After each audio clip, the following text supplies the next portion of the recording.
Hello everybody, welcome to a objective, absolutely, this is 100% fact, tier list on what is the most fun character to play on Genshin Impact. Jokes aside, all of this is really opinion pieces. I am going to jump cut this with a couple of clips from in-game from both myself and other YouTube sources, and who I will do my best to link properly. But yeah, I'm seeing a lot of like weird tier lists about fucking Tectone, who has the best smelling hands and feet. I don't know what the fuck that was about. And a lot of tier lists on just who is the most broken, who is the most OP, who is the most meta, who is the most waifu, you name it. But not a lot of people talk about what characters are legitimately fun to play. So I just wanted to make a tier list slapping that together. And here we are. As you can see at the bottom here, we have Paimon, who is not a playable character and therefore emergency food, and a bunch of characters who are currently yet unreleased and do not count. I just grabbed a random Genshin Impact tier list, and I'm just working with the resources available to me. Now, to put in my portion of the input, I have been very fortunate to get every single character inside of Genshin Impact outside of Kaching and Mona, because I am not an uber whale. I am a big fatty dolphin. I have spent a rather sizable chunk of money. Please help pay my rent. But you know, jokes aside, it is a gacha game. It will suck out your wallet. If you don't have the money, don't spend, and just pray to RNGesus. Let him take the wheel. So I'm going to put some considerations to Constellation for 4 stars only, because they are potentially achievable goals, and none of them are going to go past 2nd Constellation. Alright, let's start more or less in order. I am going to use the male Traveler as the Anemo and the female Traveler as the Geo, simply because that is the order in which you get those elements, and that is the order that they appear on this image list. So we'll start with the Anemo Traveler. The Anemo Traveler is the most basic kind of support utility character given to you by Genshin Impact. You get him straight at the beginning of the game. He works well. He comes straight out of the box. He has a lot of really interesting factors with his ultimate, with environmental kills, until you start realizing that fall damage isn't really that great and is based around some sort of arbitrary percentage, and doesn't work too well in domain synergy. Not only that, but it gets blocked by a lot of weird things. However, it's one of the abilities in the game that we call the suck. It has not only that, but he has 2 sucks. This boy's got a lot of suction power, and my God, can you take advantage of that? A little fire in the grass, suck. A little electric floating around, suck.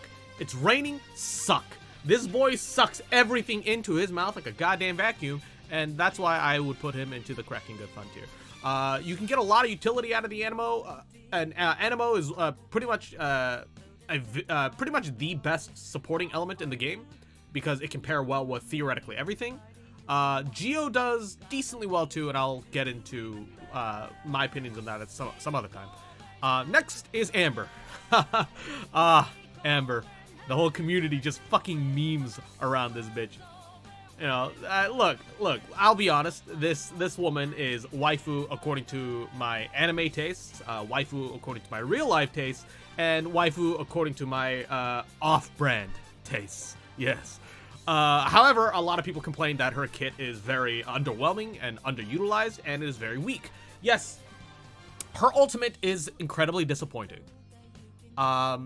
It doesn't move around. The AoE on it is very small compared to a lot of the other ultimate AoEs.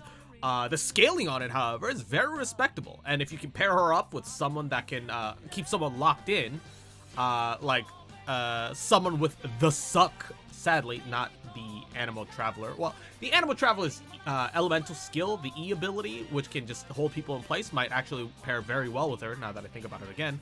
But the real reason to play this woman are twofold: headshots and the meme, the Baron Bunny. Now, I'm going to try and remember to link Sekapoko's just insanely nutty headshot crits utilizing Kaya as a melt support. And Amber can do a lot of work. She's actually got, I believe, Ascension talents that deal with extra headshot damage. And there are bows in the game, like the Sharpshooter, that just amplify your headshot damage. She was pretty much built just for that. Not only that, but she does come with Baron Bunny, whose hypnotic dance can keep the enemy locked in place long enough for even people without the best of aim to get headshots. Not only that, but I have to give her a special mention at Constellation 1, which does give her an extra projectile. It does 20% of her charge attack damage. It won't hit the weak point because it is just below the initial arrow. However, unlike Venti's C1, this one will consistently land body shots without you having to get within shotgun range, which means you might as well as be a melee character at that point. So actually, it is very respectable. I would put her, honestly, at cracking good fun. There's a lot of ways you can utilize Baron Bunny to not have to fight, to help you just explore and ignore certain encounters, and even set herself up for those nutty headshots. I will say, though, that on top of that, her passive as the gliding champion of Mondstadt, as she's so... Actually, the fact that certain characters only have so many lines that they spam over and over is a little annoying, but but she's endearing enough to get up to C for me.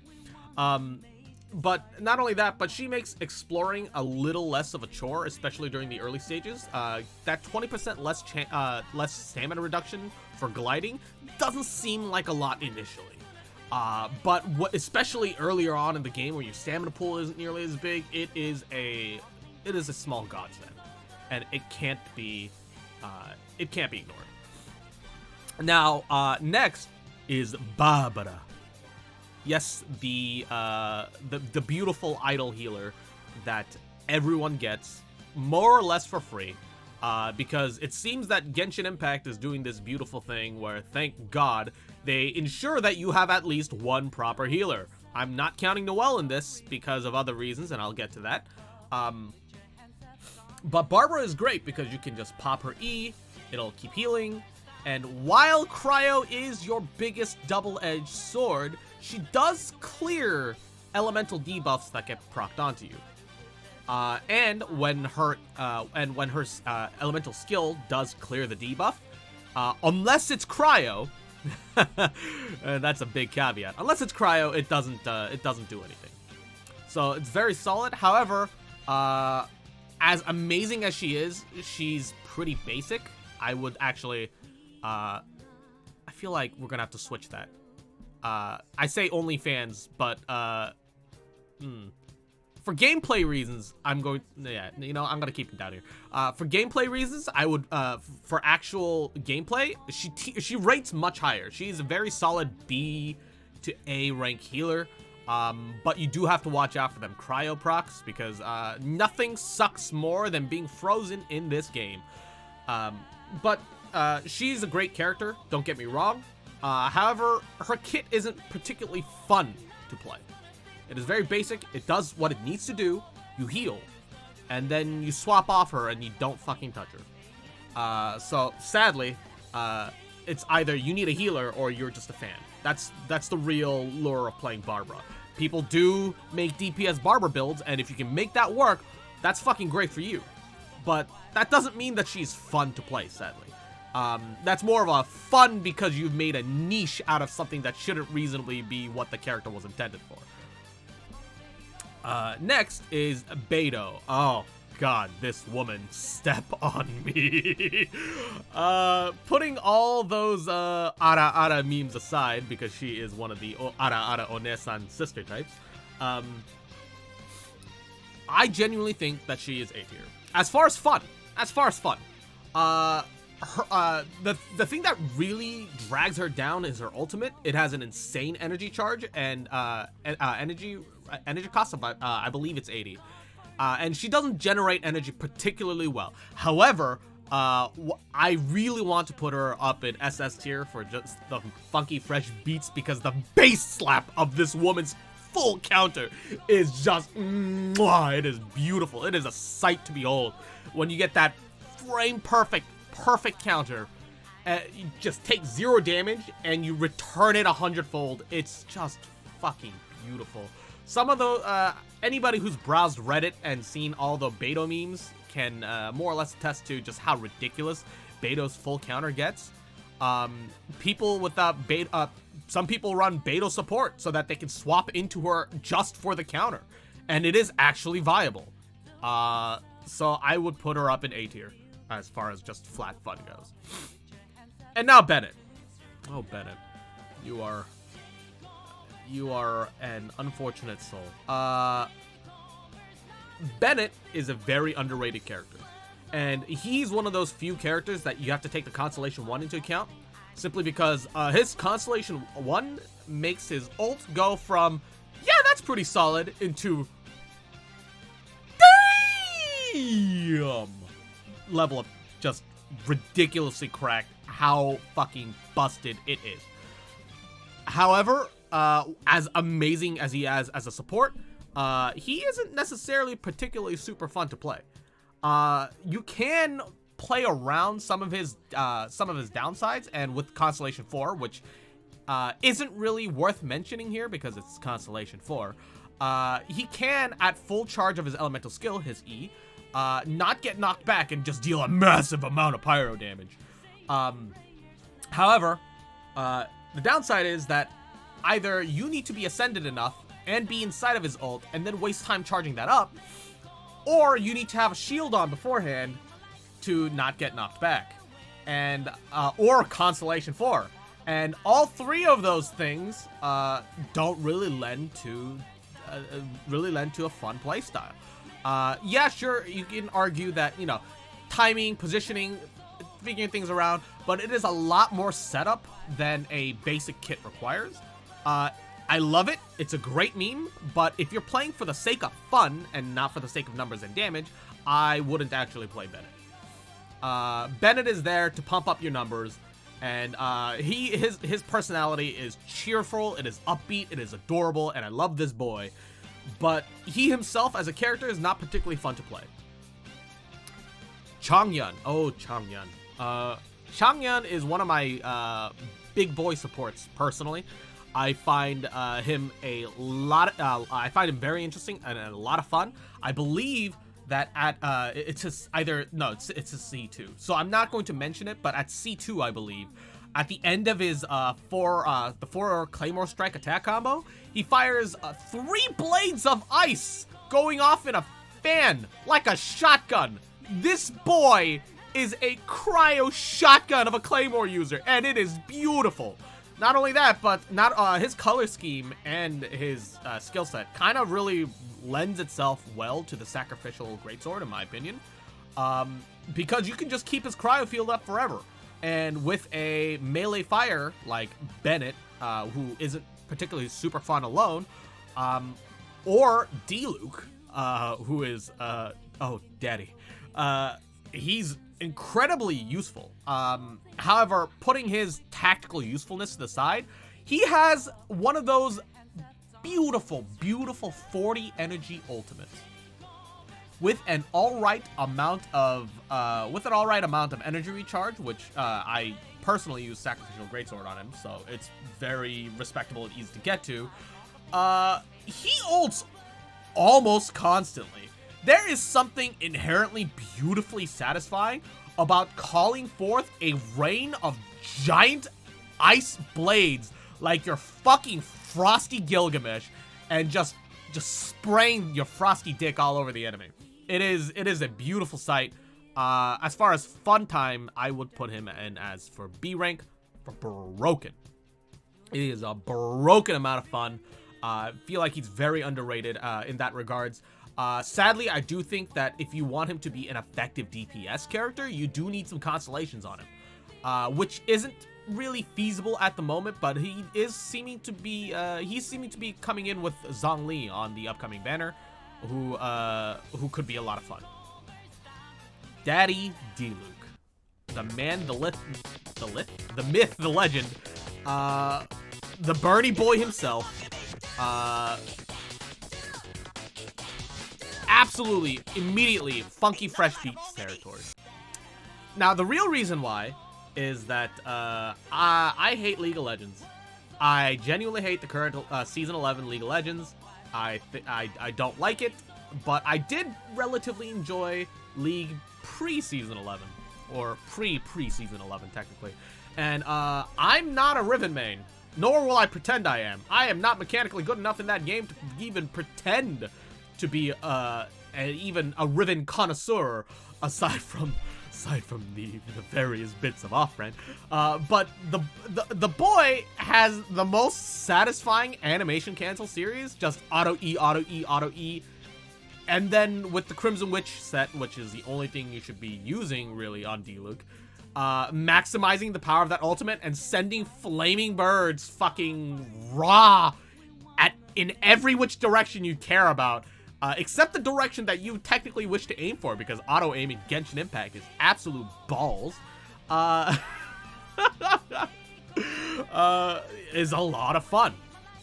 Not only that, but like Chongyan, he has one of those cracked ultimates that have just 40 energy charge. And so you can just spam it again and again and again. D-Luke himself doesn't charge energy particularly very well. He does charge, like, I think a single a single pyro orb every time he lands his E, but that still means that he gets 3 energy orbs throughout the length of his E. And because you can just battery him super easily with other characters, because he has the lowest energy cost for an ultimate in the game, yeah, he's a lot of fun. An incredible amount of fun. Fischl. Now, I love Fischl. I love her design. I love her as a waifu. She's got the backless dress, just mwah. She's even got like fucking like Dark Angel wing tattoos on her back, and it's it's a good day.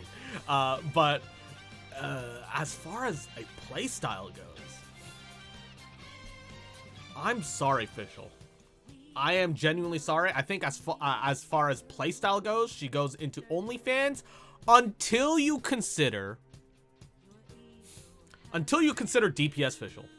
Now, a lot of people talk about DPS Fischl. This is talking about C1. So because it does require Constellation, I'm going to bump her down just slightly. But Fischl is a machine gun. She is genuinely machine gun. She has very fast attack speed. At C1, that orb attacks with her, and unlike her arrows, that orb doesn't miss. I think with 1.1, they might have updated the arrow trajectory of the bow characters, so she misses even less than before now, which is better. And on top of that, every time you hit someone, Oz on the field hits them. Not only that, but with her ultimate, she can maintain a near perfect Oz uptime. Now, I say near perfect because unless you're using Sacrificial, you don't have enough energy charge. The way I've played it, the way I've experienced my Fischl, she doesn't seem to be able to get her ultimate up easily enough to truly keep her in the broken amount of frontier.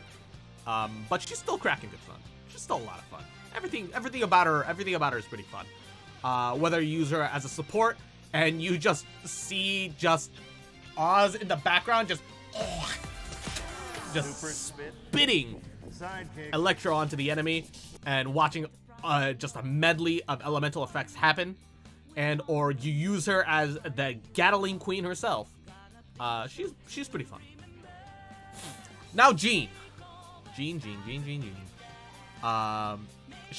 got the problem of being the OG Saber of Fate Grand Order. For those who don't know much about Fate Grand Order, Saber, her kit from the beginning of the game to very, very recently, over 5+ years, hasn't changed at all. I think it has changed over the past year or so in JP, but her kit is incredibly basic and doesn't really do much. Her ult, however, is very useful. It cleanses all elemental debuffs every time it ticks a heal, and it ticks decently fast. Not as fast as Bennett, mind you, but it is very useful. However, I would actually put her into A tier, into a million reasons to play this champion, simply because of the yeet. charge onto your E, group up a bunch of enemies, launch them into the air, and then watch them fall. Just yeet! Group a bunch of enemies, turn towards your nearest body of deep water, and yeet! Instant death. And the drops appear right next to you. Very useful in Overworld. Not only that, but even in Spiral Abyss, she can just yeet enemies into the air and just get free fall damage. Now, I did complain a little bit earlier about fall damage, about with the, I believe with the Animo Traveler. It's not great in the Overworld, but in the Abyss, though? In the Abyss, though? Because some of the enemies in there have such inflated numbers, if your team isn't, like, the most optimal, Gene Charge E fall damage sometimes gives certain players higher DPS than actually playing the game, and it is beautiful. Not only that, but the only other Animo characters in the game aside from the Traveler are both great battery characters. So you can have almost perfect uptime for her ultimate, as long as you pair her with one of those two. So, there's that. Kaya. My boy. Look what they've done to my boy. Okay, I genuinely really like Kaya as a character. I think he's sassy. I think he's flavorful. I think he can, when I first saw him in the first cutscene, they closed up on his ass so much, I was convinced he was a girl until he started speaking. Look. Until, like, initially, dude, the man shows so much chest cleavage that I thought it was just poorly pixelated breasts, and he was a little on the flat side. All right, just fuck off. Don't you judge me. All right, I can't be the only one. But as much as I enjoy Kaya as a character, he suffers Barbara levels of a basic kid. I do really like his auto attack combo where he just fucking, nothing personal, kid, appears behind the enemy. I like all the characters that have like a short, like almost DBZ fucking like flash step teleport kind of move like in the middle of their attack hits like that. I love that aesthetically. I love it so much, and that makes it so much more enjoyable. But aside from his low cooldown on his E, which doesn't really even do enough damage to make it kind of like great, his ultimate's really simple and it's really way too close to the body. I don't find Kaya particularly fun. I think he's a great enabler for someone like Razor, and I think that he does a solid job as a support or as a meme build for a never die Kaya should you get enough constellations. But Constellation 1 is the limit to what this fun tier is even about. So sadly, my boy, I am sorry. You are for OnlyFans. OnlyFans are meant to play you. Now Kaching! I don't have Kaching. And it makes me sad every day. But there is a reason why the simps of the r/Kaching mains, or only Kaching, I forget what it is off the top of my head. The people in that community are great. And the amount of data that they've drug up, the amount of work and effort that they put into it is great. And I think that showcases into just how fun the character fucking looks. Not only do you have a teleport in the middle of her attack combo, in a regular auto attack combo, not only do you get to throw auto target your E out and or charge it so that you can decide exactly where that electro stiletto goes. You do it, you teleport to it, not only that, but you can charge attack at it and burst it from a distance. It is melee, it is range, it is teleport, it is just anime levels of ridiculous when you pop her elemental burst, her Q, with the most beautiful animation for an ultimate in the game. Kaching, you are a sustainer of heavenly memes, and don't you forget it, girl. You beautiful. Now Clea. Clea is going to be a very controversial topic for a lot of people. Clea, aesthetically, It's very cute. So much fun. This is a little angel, and you have to protect her. But she does come with a caveat that her attack chain and her optimal DPS combos are very bursty and or suffer some stamina strain and or suffer a lot of animation canceling. For those who are mechanically capable enough, she is absolutely in the funky fresh beats. However, I am bringing her down to broken because let's be honest, the majority of people simply don't have the ability to play Clea at her fullest, where she's at her most fun, where she just is the bomb queen of Mondstadt that Megumin would be proud to call sensei. But sadly, I think that the difficulty of her playstyle really holds her back from just pure fun.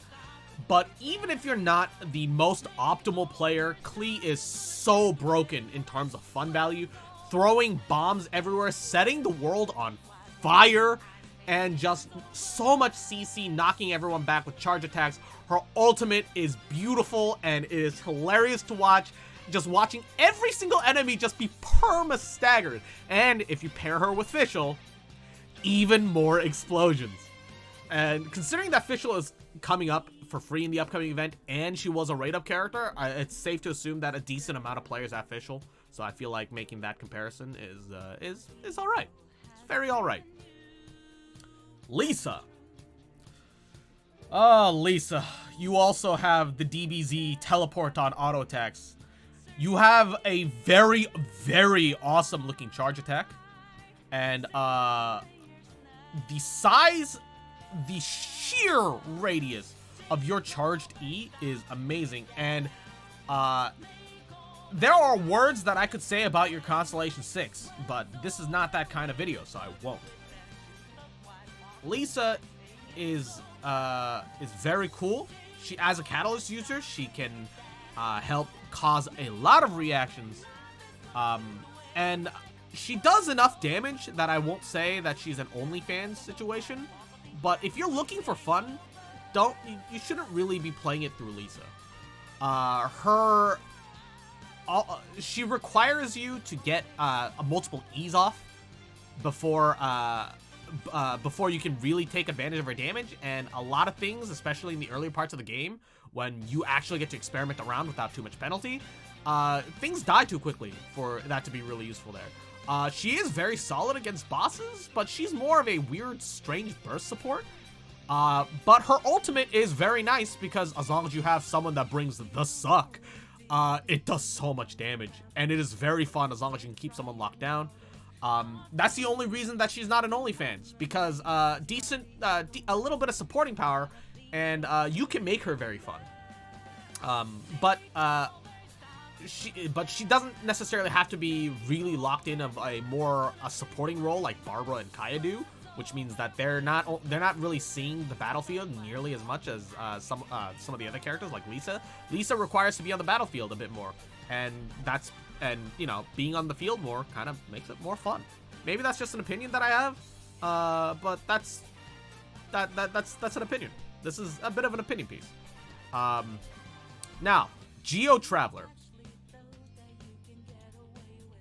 I don't think I have to mention just how many times an accidental charge elemental skill E placement and or just an accidental tap instead of a hold has accidentally reset an enemy. She is the bane of a lot of people's Abyss, even though she also is kind of like really necessary for a lot of team comps because the Petra set is really that good.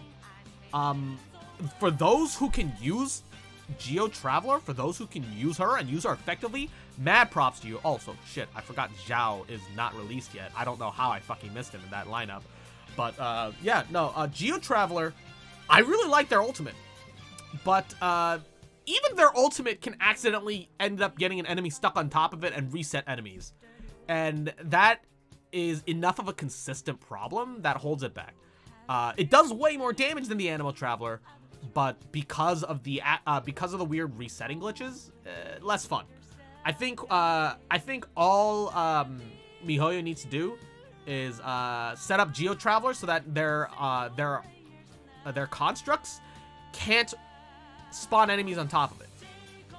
Either that or just don't let it reset enemies. Let them jump off of it. Give them some sort of simple code that lets them jump off of it. That's all there is to it. And yes, there are some people that would complain that, you know, there are times when it is more useful to reset an enemy, and having that ability is there. But I would say it is more harmful to your experience for the sake of fun than it is useful. It is tactically useful, not fun useful. Okay, Mona. You might question why the two characters that I don't have are the ones that make it up there to the sustainer of heavenly memes. But have you seen 1 million damage Mona? That's a thing you can do. Mona is a nuke support, and I love me some big explosions.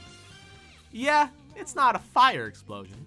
Megumin cries at how much her explosion pales in comparison to Mona's, but not only does she have the most fun sprint animation of not existing.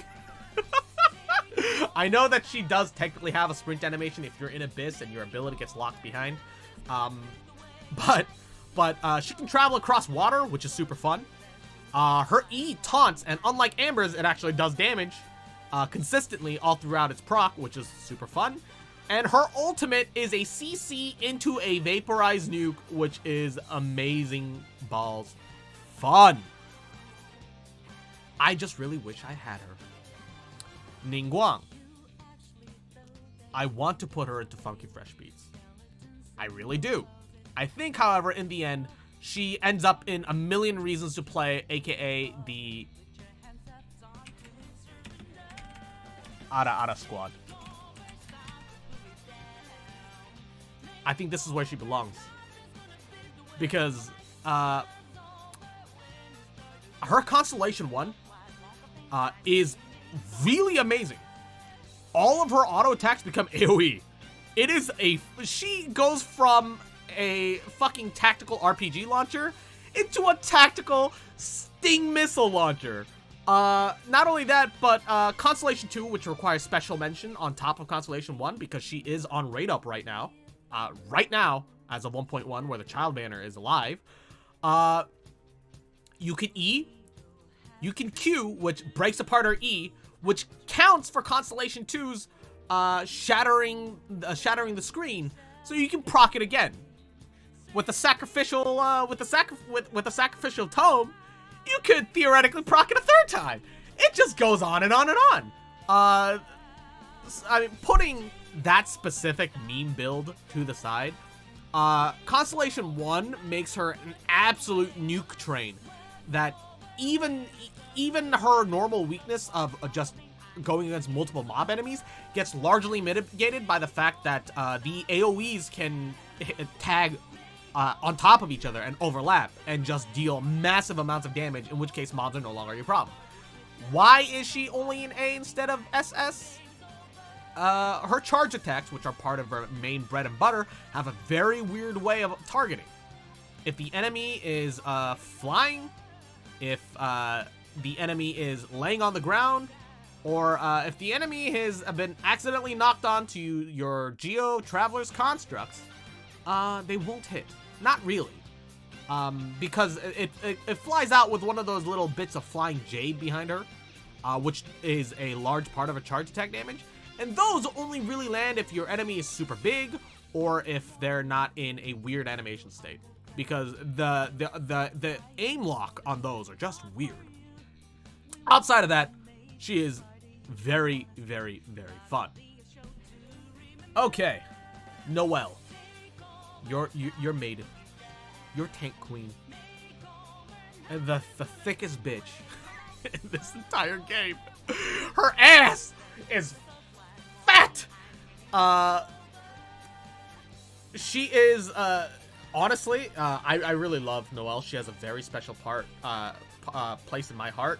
When I first started playing the game, she was my first Claymore user, so she was just a lot of fun.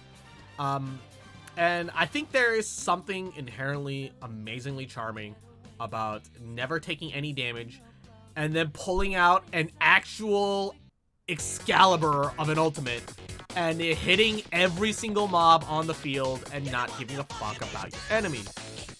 And because of that, she falls under Frankie Fresh Beats.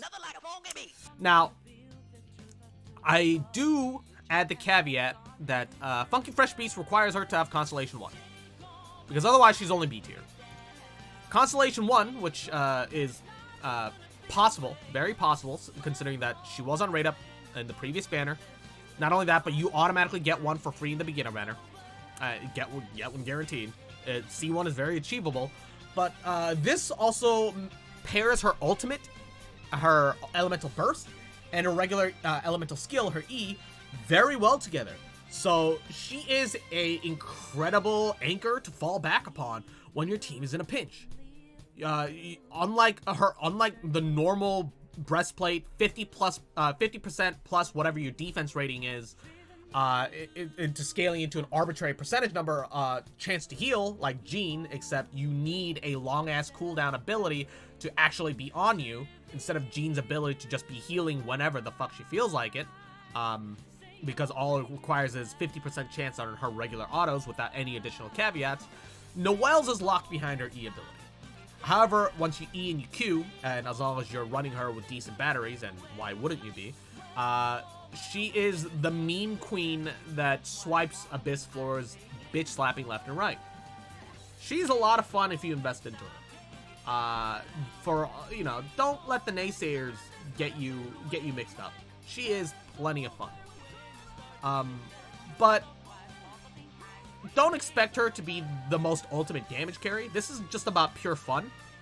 And nothing is more fun than watching your enemies bounce off of you while you slap them, their mother, and 3 generations behind them with a regular fucking weapon swing.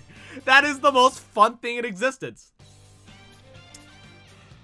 Okay, putting that to the side. Chi-Chi. Chi-Chi, I am sorry, but when it... Oh no! Ladies and gentlemen, we got him. When it comes to pure fun and playstyle, she is in OnlyFans territory. Her running, just like Clea's, is adorable. Her healing, she is the best healer in the game. Don't let anyone tell you otherwise. Bennett doesn't count only because he doesn't take you past 70%. Bennett is not a healer so much as he is the ultimate support. And sure, yes, his healing ticks faster, but Chi-Chi can apply a passive linked to her ultimate that lets you pretty much just fucking lifesteal. You, whatever damage you do, you more or less get back as health. Are you in a tough Abyss situation? Or are you fighting Child?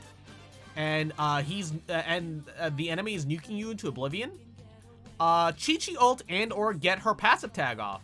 And as long as your attack speed is fast enough, and as long as you're dealing decent enough damage, you can't die. Yes, things can still potentially one-shot you. But as long as they can't absolutely one-shot you, Chi-Chi will fucking keep you alive. And for that, she is very useful. But her E is on a very long cooldown. It swings at very odd intervals and takes a while to do so. Doesn't particularly do much damage, nor does her ult. And she's small, so her running speed as well as her attack range is like on the smaller end of a lot of characters, and so she suffers a lot for it. As far as the actual playstyle that Chi-Chi fills, it's not very fun. The benefits that she brings to your team, on the other hand, is up there with Sustainer of Heavenly Memes. Razor. My boy. I may be a filthy D-Luke main, but Razor is a fucking stand user, and currently the only male character in the entirety of the Sustainer of Heavenly Memes. And the reason for that is that he has an incredible uptime on his ultimate, which is his main bread and butter. Let's be honest. Pair him up with a decent cryo support like Kaya, and he is the super conduct physical damage king. He's pretty much fucking unstoppable. Just off pure physical damage alone, Razor literally carries you through any of the endgame content, can carry you through any of the floors of Abyss. He can do anything and everything. There isn't a single thing that Razor can't do except share the field. He is a very selfish character that needs to be on the field at all times. He does require an alright amount of support. Kaya and Chi-Chi are honestly the best supports for him, in my opinion, for Super Conduct. But outside of that, yeah, I mean, he's pretty much only meant to be like a super selfish field carry, DPS checks, but he has attack speed comparable to a bow or a longsword user as a claymore user, and doesn't require an animation cancel like D-Luke to come up with that and therefore be locked to bursts. He is way more fun just fucking just chunking enemies as freely as he fucking wants, because his whole setup is to have a permanent ult uptime. He doesn't give a shit. Razor doesn't give a shit. And that's great. Now, Sucrose. Sucrose is very useful.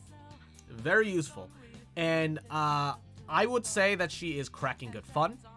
I would say with the caveat of her Constellation 1, she is in Broken Tier. And if you pair her with Sacrificial Fragments, she would go into Ara Ara Squad. But because that would require her to be more Onesan, and that would also require her to have a very specific weapon, which admittedly was on the rate up last weapon banner, but that's really only for whales to consider. I'm only considering the maximum potential of her C1, which is kind of sadly, I feel like the only moment where you should really be using Sucrose. I would put her into a broken level of fun. She has so much suck that you can pop Q, you can pop E, you can pop E again. If you have Sacrificial, you'll pop E a third time, guaranteed. And then you'll have her ultimate back. Not only that, but her E and Q can affect even the larger enemies. Sure, the larger enemies seem to have some degree of resistance, but it does stagger them. It does interrupt with their chains. Not only that, but even if they're not on the field, she can just nuke charge your allies simply because of the sheer amount of fucking energy particles she actually creates with a double E or with Sacrificial triple E setup. Sucrose is an amazing character to play. She is incredible amounts of fun. If you are lucky enough, or if you were whale enough to get Constellation 4, she has Alchemaniac, which lets her pop her E's off even more. I do feel like it doesn't raise her any higher than what her tier is really, though, simply because it requires 7 hits, and then it's random from 1 to 7 seconds. It doesn't really have a lot of consistency, but if you are lucky and you get that 7-second proc, Sucrose is a lot of fun. Venti, my boy. Funky Fresh Beats.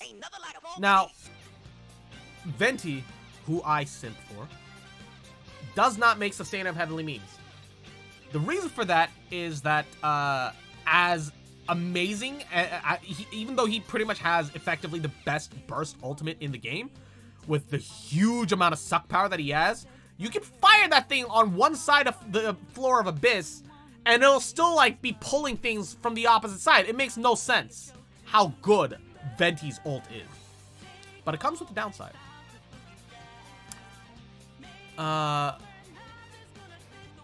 Sadly, unless you carry a Geotraveler to give you a pillar to climb up on, or your Razor, in which case, once again, Razor is SSS tier in terms of fun, you're not really going to be hitting them. Yeah, if you are a Catalyst user, Ningguang sadly doesn't quite fit into that, simply because her charge attacks can't land, but her regular attacks do just fine. Her Jade Screen will proc through it, and if you have C1, which this this fun tier accounts for 4 stars and 4 stars only. You know, there are plenty of other options. Not only that, but Venti's E has a very respectable size. You can even charge it up to make that thing fucking huge and give you fucking free jump, you know, fucking jump up and falling shots. It gives you so much fun and so much ways to change up your playstyle that Venti is automatic SS tier for me. If, and only if, you have the ability, like Razor, to hit things while he's ulting, would I put him into SSS tier as terms of fun. But, you know, Venti works just fine for just about everything. Not only that, but if your Venti ult is grabbing enough enemies and or if there are like a couple slimes mixed in, there's enough collision that you can still melee them, assuming you have a decent Claymore user whose animations aren't fucking jank. So it's not the worst thing in the world as far as his ult goes. Regardless, Venti is an amazing amount of fun, a lot of fun. Xiangling. I am a little on the fence about Xiangling here. I wanted to put her into C tier, but I feel like her ultimate alone brings her up to B tier. Her Pyronado is fucking huge. It is so fun to watch this tiny girl swing her spear around, light it on fire, and then it becomes just a permanent rotating tornado around you, as if you are an inside-out walking microwave nuking all of the enemies around you who can't say no to this tiny, tiny girl. And it is a lot of fun. Her Guoba, however, holds her back and makes me want to put her into C tier. But the one thing about Guoba that keeps her on the higher end is that it does turn towards the enemies, and after it's over, it drops his chili, which gives you an attack buff so you can pump up those numbers, feel extra strong, and do more damage. Xiangling is a broken amount of fun. Not only that, but as long as you hit Adventure Rank 20 and go to floor 3, room 3, or chamber 3, I think, in Abyss, which is very achievable, even for people who aren't very skilled at this game, you get her for free. And that's enough to solidly give her B. Now, Xingqiu. Xingqiu is the guy that gets bullied by the Ara Ara squad. And let me explain why. So, Xingqiu's ultimate is very easy to charge. This is, however, under the assumption that you do build some energy recharge on him. And in a perfect world, you have a Sacrificial Sword, but a Favonius will work more or less fine. Sacrificial is still his best in slot, so that is the peak efficiency of his playstyle. If he doesn't have that, it kind of edges him down into the broken tier, but I wanted a character that would get bullied by the Ara Ara Onesans, and he kind of fits the bill. He is plenty Shota, he is 100% Trap, and he fits into this tier just for the memes alone from that image. However, putting Timmy 2.0 to the side, fuck. His ultimate is just amazing. Just machine gunning water swords at the enemy constantly is great. Not only that, but reducing damage taken is a really fun ability. And you start out with 3 swords, so you can tank three pretty strong hits. With C1, you get 4 of those. And the ultimate gives you back whatever swords you're missing. You get them back. You get them back. You get Your bucket back that you destroyed. You'll get that back. it all back. Xingqiu, while a support and doesn't enter the field so much, watching him flip like a fucking ninja with his E is super fun. The animation is so snappy that you're like, how the fuck does a human being move like that? It is incredibly satisfying to watch. And on top of that, his ultimate itself lends itself to so many situations that it's fun just watching it machine gun. He's one of those few champions that, as a support, that I put him high up on the tier list because you visually see, hear, and feel the effects of his ult constantly as you're attacking things. You don't see them just rotating slowly around you like Kaya. Even though Zhang Ling's just rotates slowly around her, at least hers is fucking huge and awesome to look at. Jin Q, while his ultimate seems much more subtle in comparison, is just very easy to keep up almost 100% uptime. So you just have water machines, just water sword machine guns. He is Hydro Gilgamesh. There's Hydro Gilgamesh and Cryo Gilgamesh right next to each other. They also work great together, by the way. They're a lot of fun. Use them. They're worth it. Now Child. Ooh, boy. Child. He's new. I have him. I accidentally got a C1 version of him. Even though I just wanted the one. I feel like the 20% reduction on his melee cooldown actually isn't that amazing. It does help with his uptime. But call me stupid, but I think it doesn't really matter that much. I think what he's meant to do is pair him up with another selfish DPS support, someone like Clea, for example, who both need to be on the field for extended periods of time. He's more about filling, like, as a sub DPS carry rather than or making up for weakness. And that's one of the things that holds him back until you realize his melee and his Hydro AoE from Riptide is just the most bonkers, ridiculous, amazing thing to look at and play with. Not only that, but because he has two stances, he has effectively two ultimates, and that alone brings him up to funky fresh beats. Child is so much fun. He's great. I just wish that his C6 wasn't such heavy whale bait. Okay, now, Diona. I haven't actually messed around with Diona too extensively, but did you know Diona's E is heat-seeking missiles? I'm gonna try and dig up a video, but there's a guy on Reddit that actually showed this video where he was, I think it was either a domain or an abyss, when his Diona is fighting a Pyromage. He full charges his E, fires 5 of those kitty paw missiles. The Pyro Abyss Mage teleports. The missiles just buzz like an angry hornet's nest in a ball before the Pyro Mage reappears, and it all just fucking zoom nukes him to the side. That's awesome. That is genuinely awesome. However, that is more of a fringe case. She does come with the penalty of not necessarily aiming very well with her E. Sometimes it won't attack the thing that's right in front of her, even though that's what you would assume that it would attack. It seems that all of the homing bolts kind of attack arbitrarily. So she does suffer a little bit there. On the other hand, because there's so many projectiles, if you are lucky enough to have a sacrificial bow, she can just pop it, wait for the shield to go away, and because she probably has her regular ability again, she can pop it again, which gives you near perfect uptime of her cryo shield. Which, by the way, shields have their own HP, they just resist certain elements more.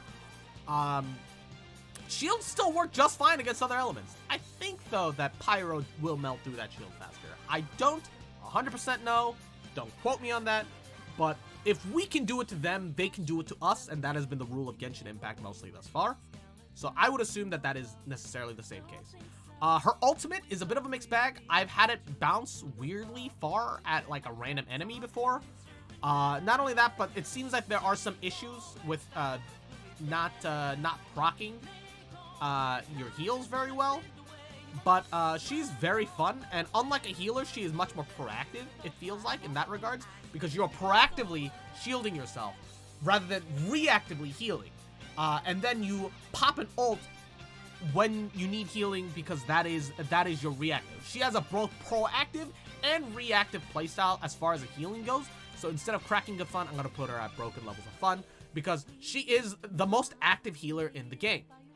I'm not counting Noel as an active healer because Noel is sadly more of an actual fucking tank carry than a healer, even though yes, she has healing. But the tank carry role is more what Noel fits, and I don't feel that she necessarily fits a healer role. Jean is also a healer for sure, but her heal outside of her ult is inconsistent, and she requires a solid ult battery that I feel that Diona doesn't need nearly as much. I think Diona's E does actually still generate energy particles, which I think Jean is the only other healer that does that. I don't even think Chi-Chi charges energy with her E, which makes it really sad. But, yeah. I am very excited to see the rest of the unreleased Do Not Count. Remember, remember that Emergency Food is clearly the highest ranking one out of all of us. She never leaves us, and she can stop time, and therefore Paimon is officially the best character in Genshin Impact. Most OP, fun, broken piece of shit in Genshin Impact. Thank you for coming to my TED Talk. What the fuck is wrong with me?